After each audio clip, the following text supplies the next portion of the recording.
What's up, y'all? I'm out here on the range, as you can see behind me, on an old overcast, humid day out here. It was supposed to be completely cloudy, but the sun's peeking in and out, so it's really steaming things up out here. But I've got a pretty interesting day of jelly testing planned, so I'm gonna stay out here and sweat it out. This one right here is gonna be a revisit to a couple of calibers that always brings out some comments: 9mm and 40 Smith & Wesson. So I got the jelly contraption set up, ready to go with a couple of chronos and 2 blocks of gel. Now I've done one test so far. It was a 9mm test that actually had some pretty good results, so I'll leave a link above if y'all hadn't seen that one. No tracks or anything in this front block, so we get a really nice clear picture of what happens here. Using a heavy clothing barrier, of course. It's got the layer of denim, fleece, and 2 layers of cotton t-shirt. And what we're checking out today is a couple old werewolf rounds. As y'all can see, we got the Winchester Silvertip in 9mm and 40 Smith & Wesson. Now I've tested both of these in the past. It's been quite a while on the 40 Smith & Wesson. It's probably been a couple years. The 9, it may have been a year or so, and they were both through my old setup. I don't think I was using any kind of clothing barrier or anything. Now that being said, they did a pretty good job from what I can remember. Most of the Silvertips do a really nice job, unless it's one of the problem calibers that I call them. So again, for this one, we got the 9mm 115. Ballistics on this is saying 1225 at the muzzle, so nice velocity if we can get close to that. And then our 40 is 155 grain. Velocity on it is saying 1205, so pretty good velocity again on both of them. Nothing real smoking hot, but if they can both get close to that, we should get some really nice performance. As you can see, the old silver and gold here of the Winchester Silvertip, 9mm there, and then there's your 40 Smith & Wesson. And if y'all know me, you know that if there's only going to be one barrel length of each, I'm going to make it the short ones, because it's way easier to get stuff to perform out of a long barrel. So I want to see what it does out of a shorty. For the 9, we've got the Canik Mete MC9 with a 3.1-inch barrel. And then for the 40, we got the G27 here with the right at 3.5-inch barrel. So this ought to be a good one, no matter what happens. Again, I know it's going to bring out the comments down there. So let's get this stuff set up and let's see what they do. All right, let's see what we're working with here. I'm gonna do a 5-round average from each one, starting with this MC9 9mm first. Now, if y'all not familiar with my videos, like I always mention with this lab radar, you're gonna get multiple readings. The large numbers at your muzzle, and then you get 5 across the bottom. One of them is set for 3 yards, which is roughly where the gel is here. And then you've got 10, 15, 25, and 50. Now remember, the box on this 9 was saying 1225, but I know we're not gonna see that out of this 3.1. I didn't even look on their website to see what test barrel length was. I'll put it on the screen if I look it up. Let's see what we get out of this. 1078, 1156, 1129, 1142, and 1214. So kind of all over the place. That first one was a little low. That last one jumped up on us. Let's check out the average. All right, so our 5-round average right there was 1144. We had a high all the way up to 1214 and a low as 1078. I believe that was that first one there. So that gave us a pretty good extreme spread of 136 with a 49 standard deviation. So definitely not the most consistent thing. I don't know what that's all about. Let's get it reset and see what the 40 does. All right, let's see what the 40 does. I'm a little bit worried about this one, out of seeing all that out of that 9, but we'll see what happens with this heavier round. That felt good. 1139, 1119, 1083, 1085, and 1107. So I don't think it was quite as inconsistent as that 9. Let's check out the average. All right, definitely better consistency, but still quite a bit off from what that box is claiming. We had a 5-round average that time of 1107. The highest we saw was 1139, and the box is saying 1205. Now, again, I know it's out of a longer barrel, but still, that's quite a ways off. That gave us an extreme spread of 56 with a standard deviation of 23.6. So 1107 there, and if you remember on that 9mm, it was 1144, so 37 feet per second faster from that 9. Now, that don't really mean a whole lot, because you're talking 115 versus 155 as far as the projectile. All that being said, I'm pretty sure at those speeds we should still get some good performance out of this Silvertip. It may not be anything spectacular, but it should still be okay. But let's get everything set up and y'all know what time it is. All right, y'all, it's silver and gold jelly time. I'm gonna put one of each into the gel, starting with the 9mm first.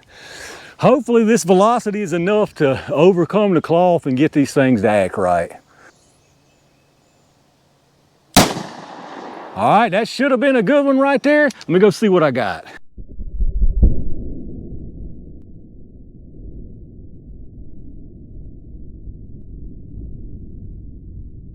All right, so far so good down there. That's looking really nice actually, so I expect this 40 is gonna do just as well. Let's see what happens. All right, should have been another nice one. Let's go see what we got.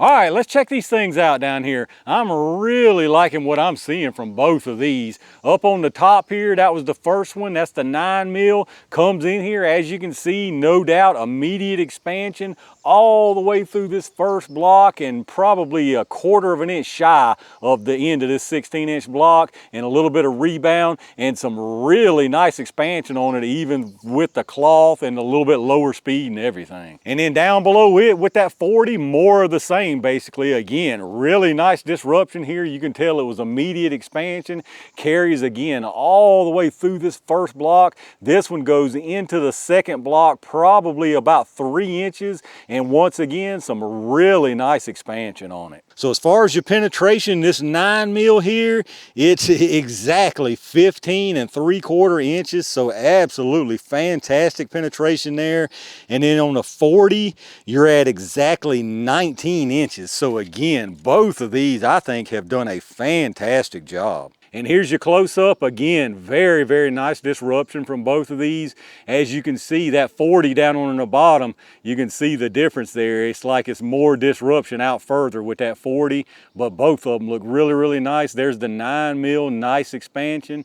And then if we go back down here, there's your 40. Again, really nice expansion. And then from the top here, basically the same deal. The 9 on the top, 40 on the bottom. Now, 9 looks a lot bigger as far as disruption. That's just because it's so close. They're pretty much the same size as far as that goes, but follow them on through here.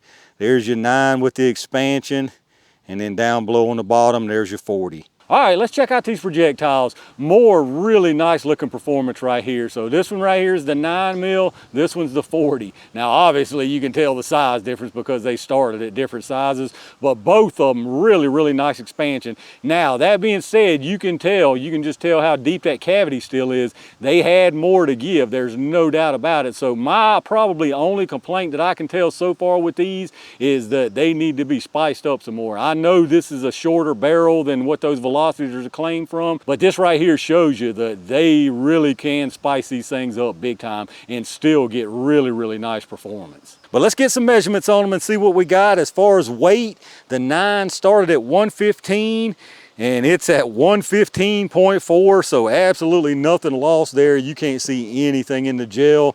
The 40 started at 155 and it's at 155.8, so again, nothing lost from either one of these. And once again, that just tells me that they could be pushed a whole lot harder. And then as far as our measurements, we'll start with the 9mm. You got 490 and 496, so really nice expansion there out the 9mm. And then on the 40 here, you got 548 and 543. So again, very, very nice expansion there and really, really nice performance all the way around from both of these. And there you have it, y'all, the Winchester Silvertip 9mm versus 40 Smith & Wesson. Very nice performance from both of these in my opinion. Again, my one complaint would be that they need to put some more velocity behind these and get the energy up, because you can tell, again, these projectiles can definitely take it. As far as a winner out of these two, I'm gonna leave that one up to y'all. I would probably call this just a kind of a straight up tie. Of course, you've got more capacity with the 9mm. I know a lot of people always bring that up, but just straight up performance, just performance from one round versus another round, I think personally, I would probably have to call this one a tie. All right, y'all, I think I'm gonna wrap it up right there for what was some more really good performance from the Winchester Silvertips. Again, I think both of these did a fantastic job. Now, I said if I was gonna call a winner, I'd probably call it a tie. I'll have to change that, I believe. Now, if we're looking at the overall big picture and taking into account and capacity, weight, you know, all of that good stuff, it's probably safe and fair to call that a tie. But if I'm looking at just one round versus one round, I've got to say the 40 won this. I mean, how can you say the 40 did not win this? It's got more energy, a little more penetrations, just as much nice expansion. So I think one round versus one round, I've got to say the 40 won this one. But in either case, although again, I'd like to see a little bit more velocity and energy, I think both of these did a fine job, and I wouldn't have any problem having these loaded up. But let me know what y'all think down in the comments. Any of y'all out there carry this Silvertip in 40 or 9 mil? If you had to pick a winner here, just based one round versus one round, which one would you call the winner? If you did enjoy the video, take a second and hit that thumbs up button, subscribe to the channel, and make sure you got those notifications turned on so you get notified when I upload stuff. Again, like I always remind you, hit up those affiliate links in the video description if you're doing some shopping. Anything you buy after checking those links out, I get a kickback from them towards the channel, so I really do appreciate that. Big thanks to all my Range Gang members and every single one of y'all for supporting the channel like y'all do. I've got one more really interesting test planned for out here today, so stay on the lookout for that. And in the meantime, stay safe, stay prepared, and I'll see you soon.